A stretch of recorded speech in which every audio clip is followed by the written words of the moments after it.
The emergency room doors burst open with a thunderous crash as the medical team rushed in with their patient. Blood covered the gurney, and the monitors screamed with urgent beeping sounds. Sarah Martinez quickly stepped forward, her experienced hands already reaching for supplies before anyone could tell her what they needed. She had been working as a trauma nurse for 8 years, and nights like this had become second nature to her. The wounded soldier on the stretcher was barely conscious, his military uniform torn and stained with dirt and blood. His breathing was shallow, and his pulse was weak but steady.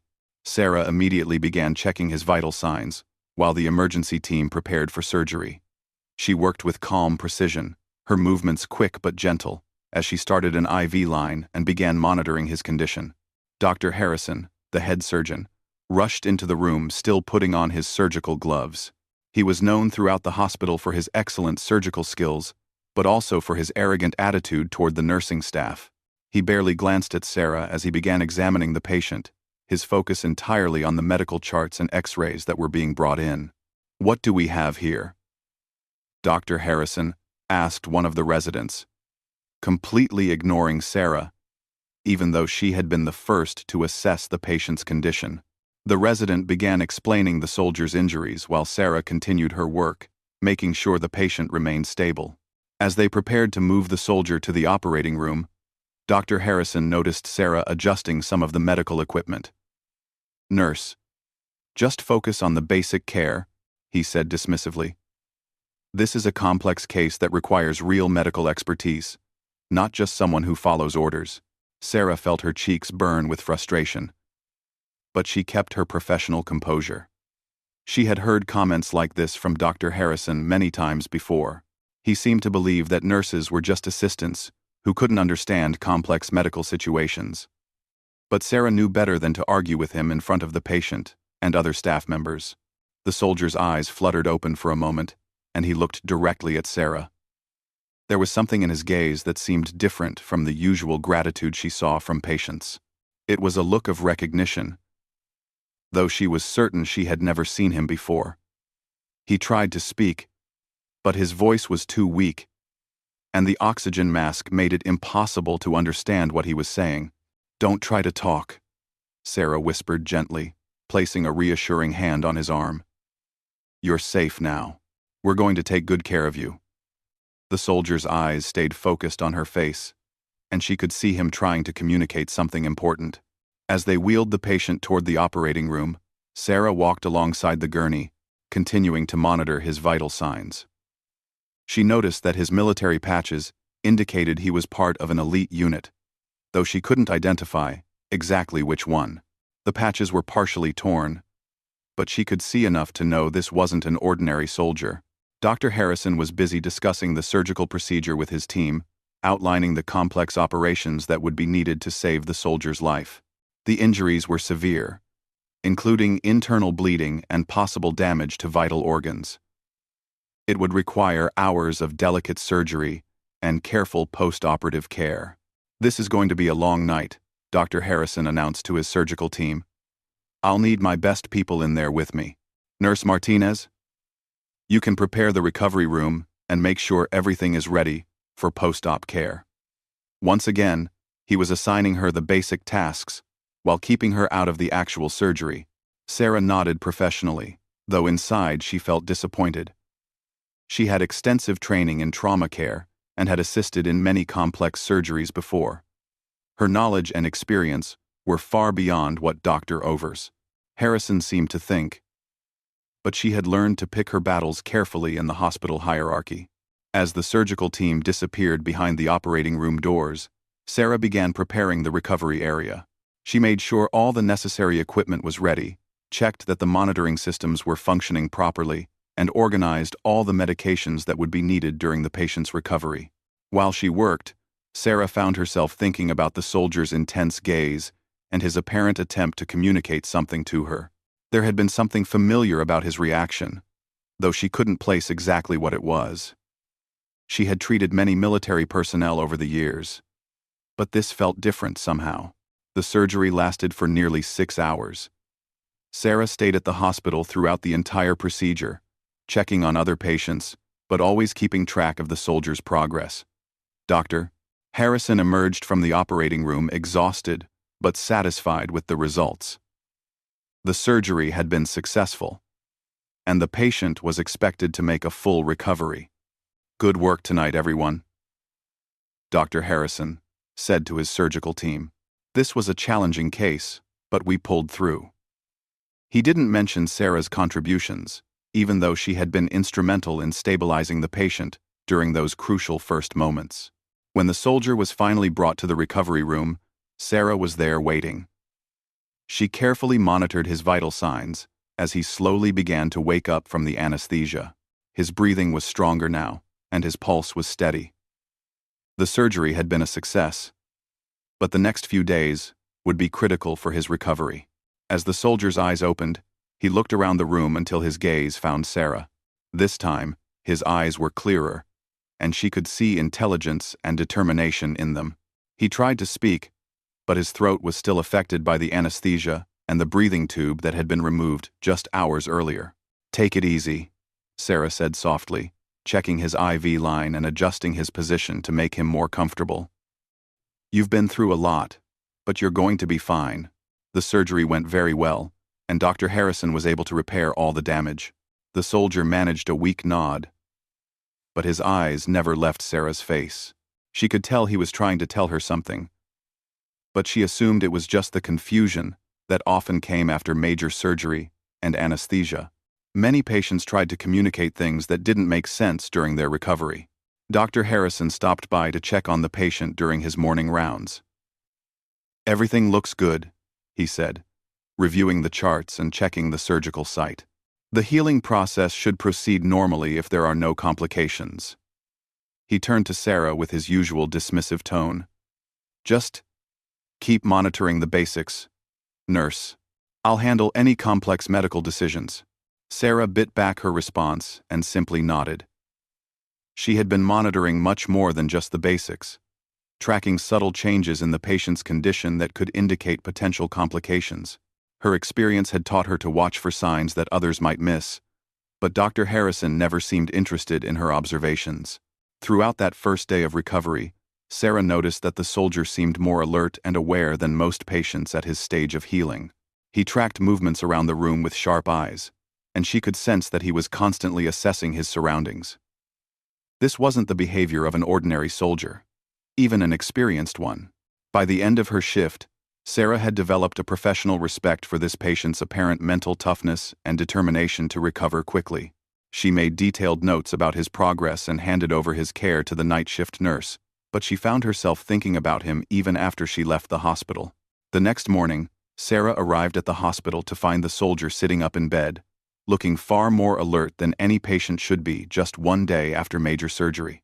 His recovery was progressing at an unusually fast rate, and his vital signs were stronger than she had expected. Most patients would still be heavily sedated and barely conscious at this stage. "Good morning," Sarah said, checking his chart and noting the remarkable improvement in his condition. "You're healing much faster than we anticipated. How are you feeling?" She began her routine assessment, checking his surgical site, monitoring his pain levels, and ensuring that all his medical equipment was functioning properly. The soldier watched her work with those same intense eyes she had noticed the night before.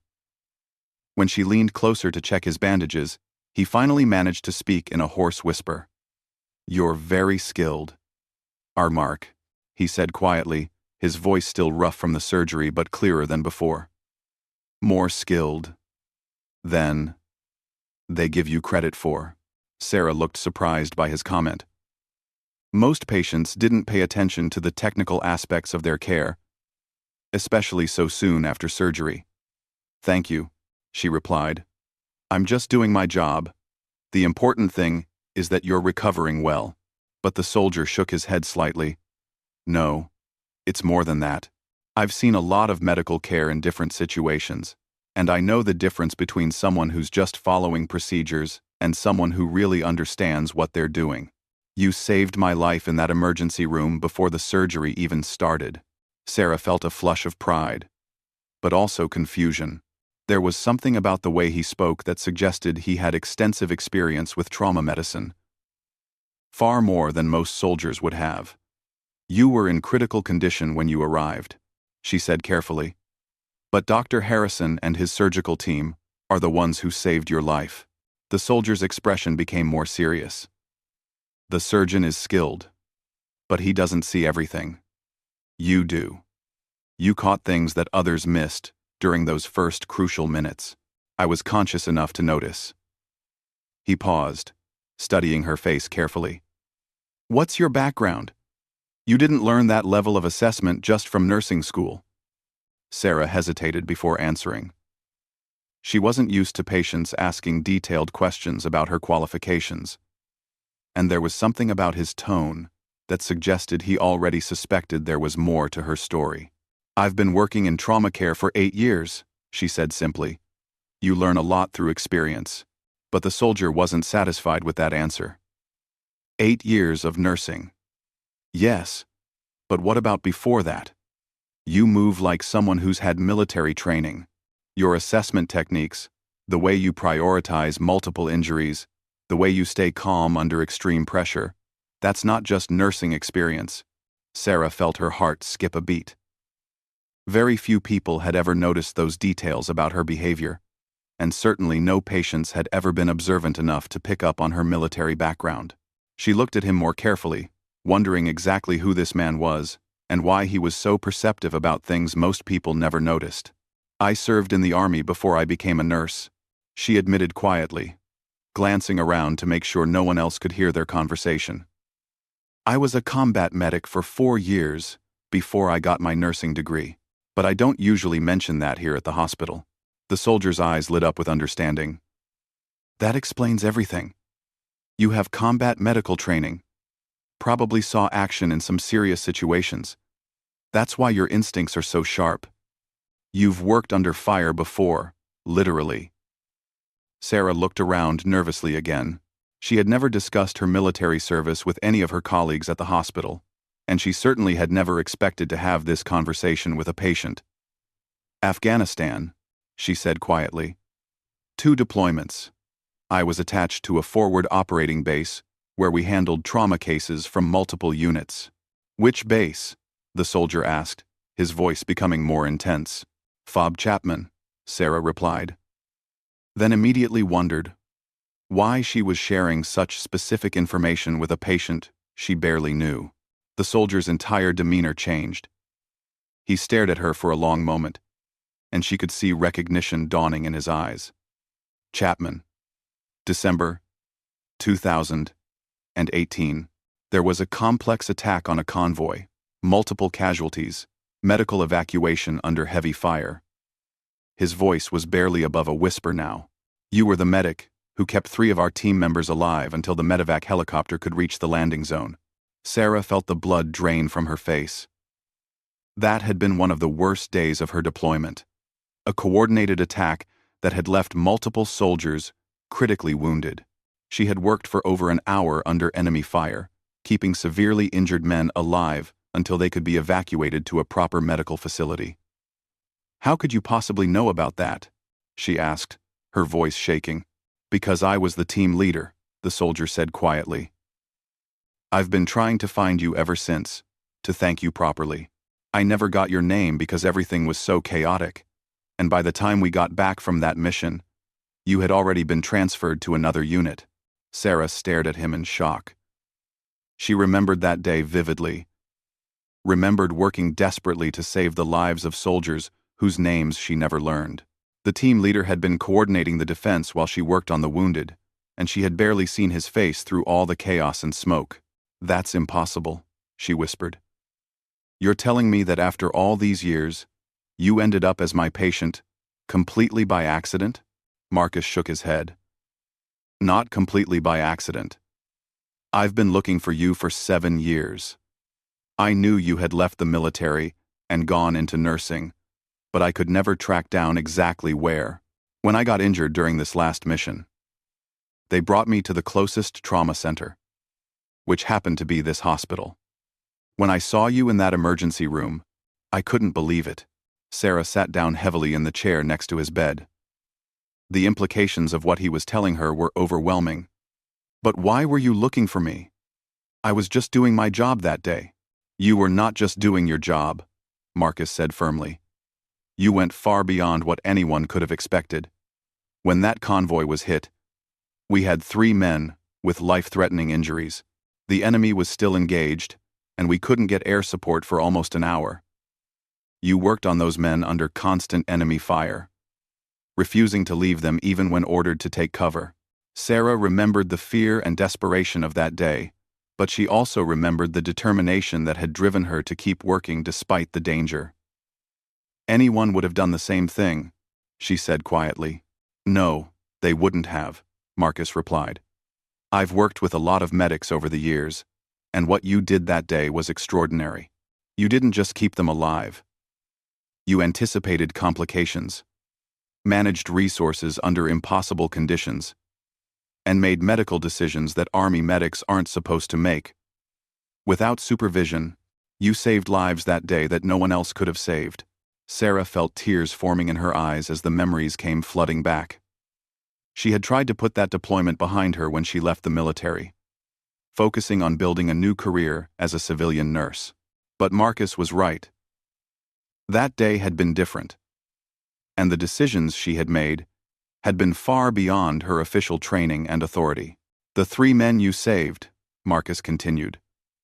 They all made full recoveries. They went on to complete their military service and return home to their families. 2 of them have children now who exist because of what you did that day. We've never forgotten, and we've never stopped looking for a way to thank you. Sarah wiped her eyes and tried to compose herself. I'm glad they recovered, she said quietly. That's all that matters. But Marcus wasn't finished. There's something else you need to know. The reason I was injured this time was because I volunteered for a mission that I probably should have passed on to someone younger. I've been in the field for 15 years, and I know I should be considering retirement. But I kept thinking about that day in Afghanistan, about the courage you showed, and it inspired me to keep going. Sarah looked at him with growing understanding. You've been carrying this with you for 7 years? We all have, Marcus said. What you did that day changed us. It showed us what real dedication and courage look like. Finding you and thanking you properly has been unfinished business for our entire team. Just then, Dr. Harrison appeared in the doorway, interrupting their conversation. He looked annoyed to see Sarah sitting down and talking with the patient instead of working. Nurse Martinez, I hope you're not bothering our patient with unnecessary conversation. He needs rest, not social visits. Marcus looked up at Dr. Harrison with a steady gaze. Actually, doctor, I was just telling the nurse how impressed I am with the level of care I've received. She's been exceptional. There was something in his tone that made Dr. Harrison pause and look more carefully at both of them. Well, yes, of course our nursing staff is competent, Dr. Harrison said dismissively.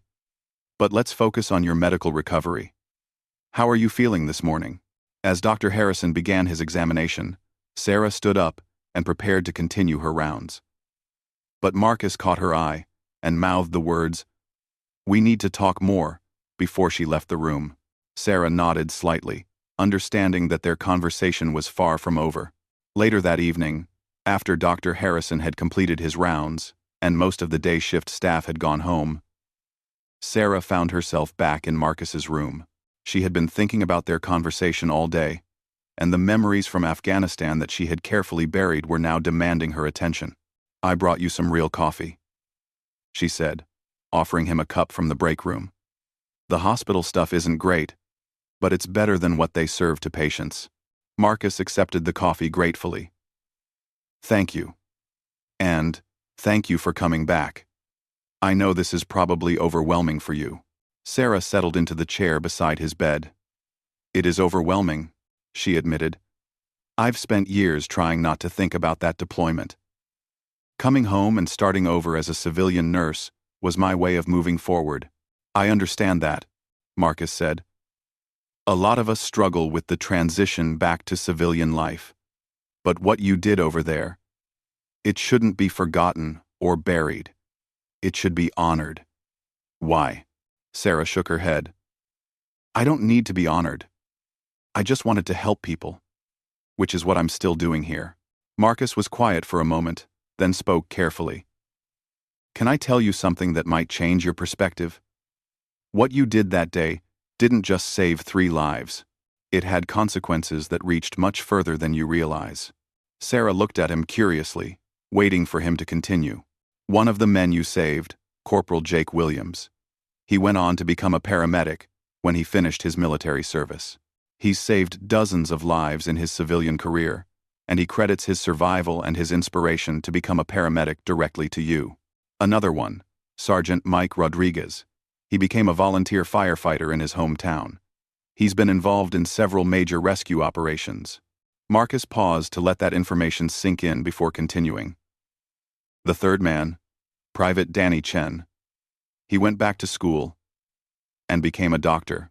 He's currently working in an emergency room in Detroit, treating trauma patients. Every life he saves is connected to the fact that you kept him alive that day in Afghanistan. Sarah felt overwhelmed by this information. She had never imagined that her actions that day would have such far-reaching consequences.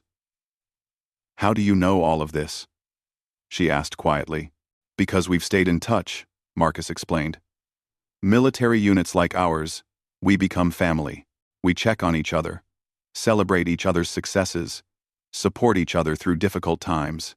And all 3 of those men have made it clear that they consider their survival and their subsequent careers as a tribute to the Army medic who refused to give up on them. Sarah wiped away a tear that had formed in her eye. There's more, Marcus continued gently. Jake Williams has a daughter now. She's 5 years old, and she exists because her father survived that day. Mike Rodriguez got married last year to a woman he met during a volunteer rescue operation. Danny Chen is engaged to a fellow doctor, and they're planning to start a family soon. The weight of what Marcus was telling her was almost too much for Sarah to process. She had always known intellectually that saving lives had consequences. But she had never really understood the full scope of those consequences, until now. Why are you telling me all of this? She asked. Marcus looked directly into her eyes. Because I want you to understand that what happened here in this hospital over the past 2 days isn't an accident. You have a gift, Sarah. You have skills and instincts that go far beyond normal training, and you've been wasting them in a place where people don't recognize your true value. I'm not wasting anything, Sarah protested. I'm helping people every day. You're helping people, yes, Marcus agreed. But you're capable of so much more. That surgeon, Dr. Harrison, he has no idea what you're really capable of. He sees you as just another nurse following orders, but you're actually one of the most skilled trauma specialists I've ever encountered. Sarah felt frustrated by the comparison. But I am a nurse. That's what I chose to be when I left the military. Marcus nodded. And there's nothing wrong with being a nurse.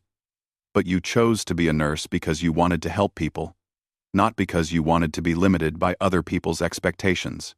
What if I told you there were opportunities where you could use all of your skills, where you would be valued for everything you bring to the table? Before Sarah could respond, Dr. Harrison appeared in the doorway again. This time, however, he wasn't alone. There was another man with him. Someone Sarah didn't recognize. The stranger was wearing civilian clothes, but there was something about his bearing that suggested military background. Nurse Martinez, Dr. Harrison said, looking somewhat confused. This gentleman is asking to speak with you. He says it's regarding Sergeant Thompson here. The stranger stepped forward and extended his hand to Sarah. Miss Martinez, my name is Colonel James Mitchell, U.S. Army Medical Command. I apologize for the unusual circumstances, but I need to speak with both you and Sergeant Thompson about a matter of some importance. Sarah felt her heart racing as she shook the colonel's hand. Is there some kind of problem? Colonel Mitchell glanced at Dr. Harrison, who was clearly listening to every word. Perhaps we could speak privately? He suggested diplomatically. Dr. Harrison looked annoyed at being excluded, but he reluctantly left the room after making it clear that he expected to be informed of anything that might affect his patient's care. Once they were alone, Colonel Mitchell turned to Marcus. Sergeant Thompson, your commanding officer, contacted me when he learned about your injury and your current location. He mentioned that you had been looking for a particular Army medic for several years. Marcus nodded. Yes, sir. I found her. This is Sarah Martinez, the medic who saved my team in Afghanistan. Colonel Mitchell studied Sarah carefully. Miss Martinez, I've read your military record. Your service was exemplary, and your decision to leave the military and pursue nursing was understandable. However, I'm here to discuss an opportunity that might interest you. Sarah felt nervous about where this conversation was heading. What kind of opportunity?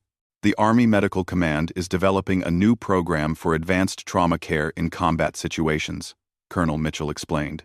We're looking for medical professionals who have both combat experience and advanced civilian training.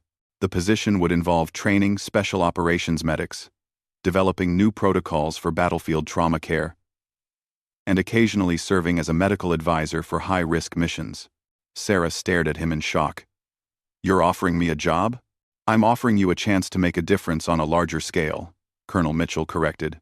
Your unique combination of combat experience and civilian medical training makes you exactly the kind of professional we need for this program. You would be working with the best medical professionals in the military, and your expertise would be valued and utilized to its fullest extent. Marcus spoke up from his bed. Sarah, this is exactly what I was talking about. This is an opportunity where your skills would be recognized and appreciated. Sarah felt overwhelmed by the sudden turn of events. I need time to think about this. My life is here now. I have a career, responsibilities. Colonel Mitchell nodded understandingly. Of course, this is a major decision, but I want you to know that this opportunity exists because people like Sergeant Thompson made it clear that there are medical professionals out there whose talents are not being fully utilized in traditional roles. Just then, Dr. Harrison reappeared in the doorway, looking impatient. I'm sorry to interrupt, but I need to check on my patient's progress. Colonel Mitchell stood up. Of course, doctor. We were just finishing our conversation. He turned back to Sarah and handed her a business card. Miss Martinez, please take some time to consider what we've discussed. After Colonel Mitchell left, Dr. Harrison began his examination of Marcus, while Sarah stood quietly in the corner, trying to process everything that had just happened. She noticed that Dr. Harrison seemed more respectful in his interactions with Marcus now, probably because of the visit from the military officer. Your recovery is proceeding very well, Dr. Harrison told Marcus as he checked the surgical site. I expect you'll be ready for discharge within a few days. He turned to Sarah with a slightly different tone than usual. Nurse Martinez, please make sure all of his discharge planning is properly coordinated. After Dr. Harrison left, Marcus looked at Sarah seriously. I know this is a lot to take in, but I want you to know that everything I told you about your impact, everything Colonel Mitchell said about this opportunity, it's all real. You have a chance to do something extraordinary. Sarah sat down again, feeling emotionally exhausted. 7 years ago, I thought I was just doing my job. Now you're telling me that one day changed multiple lives, and it's led to this job offer that could change my entire future. Sometimes that's how life works, Marcus said gently. Sometimes the things we do without thinking about the consequences end up having the biggest impact. The question now is what you want to do with this opportunity. Sarah looked at Marcus thoughtfully. What about you? What happens when you recover from this injury? Marcus was quiet for a moment. I've been thinking about that. This injury was a wake-up call for me. I've been in the field for 15 years, and maybe it's time to consider other ways to serve. Colonel Mitchell's program might be a good fit for both of us. You bringing your medical expertise, me bringing my operational experience. Sarah felt a spark of excitement at the thought of working with Marcus again. But this time, in a professional capacity where both of their skills would be valued.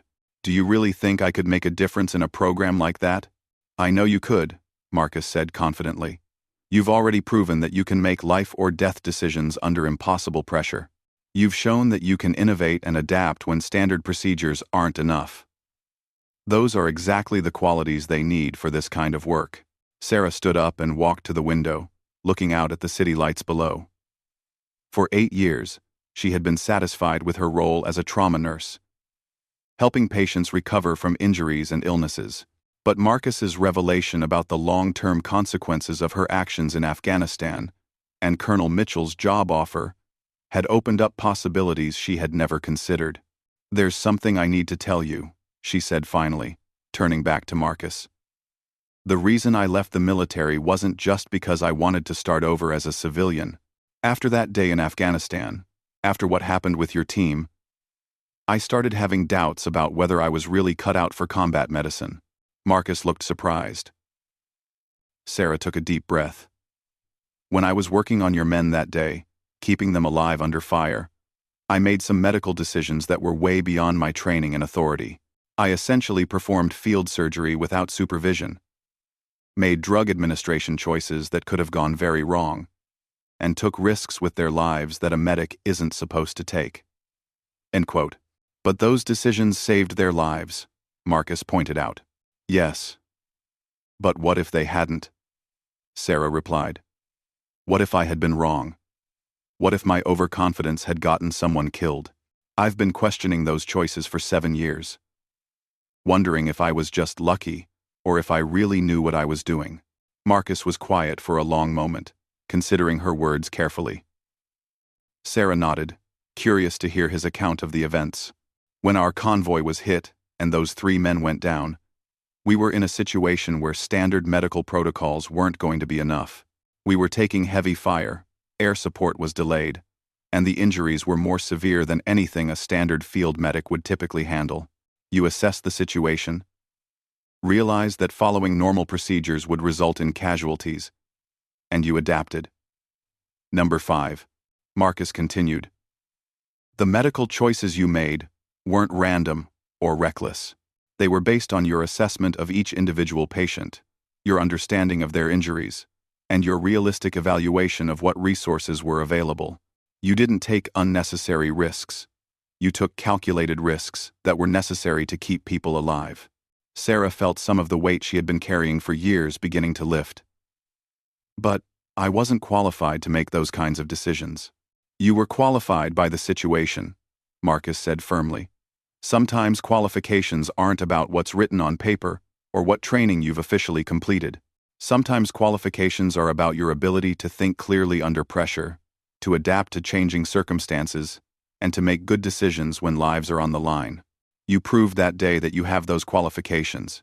Sarah returned to her chair beside his bed. "Do you really think I should consider Colonel Mitchell's offer?" Marcus smiled. "I think you should consider what you want to do with your life.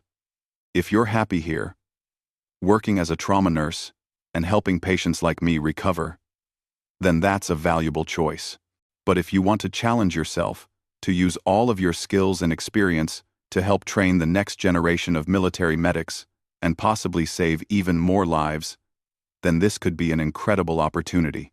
Sarah thought about Dr. Harrison's dismissive attitude, about how her military experience and advanced assessment skills were undervalued in the hospital setting. Then she thought about the possibility of working in an environment where those skills would be recognized and utilized to their full potential. "There's one more thing," Marcus added quietly. "If you decide to take this position, you wouldn't be going into it alone. The 3 men whose lives you saved that day, they're all interested in being involved in this program too. Jake Williams wants to contribute his paramedic experience. Mike Rodriguez has expertise in rescue operations. And Danny Chen could provide emergency medicine training. We could all work together to create something really special." Sarah felt tears forming in her eyes again, but this time they were tears of hope rather than regret. The idea of working with the men whose lives she had saved, of turning that traumatic day in Afghanistan into something positive and constructive, was more appealing than she had ever imagined. "I need to call Colonel Mitchell," she said finally. "I want to learn more about this opportunity." Marcus smiled broadly. "I think that's the right decision. And Sarah, I want you to know that finding you here, getting the chance to finally thank you properly, and to tell you about this opportunity, it feels like everything has come full circle." Sometimes the universe has a way of putting people where they need to be. Sarah stood up and squeezed his hand gently. Thank you, Marcus. For finding me. For telling me about the consequences of that day. And for helping me see that there might be other ways to use my skills. I never imagined when I walked into this emergency room 2 days ago that it would change my entire perspective on my career. As she prepared to leave his room, Marcus called out to her one more time. Sarah, there's one last thing you should know. When Dr.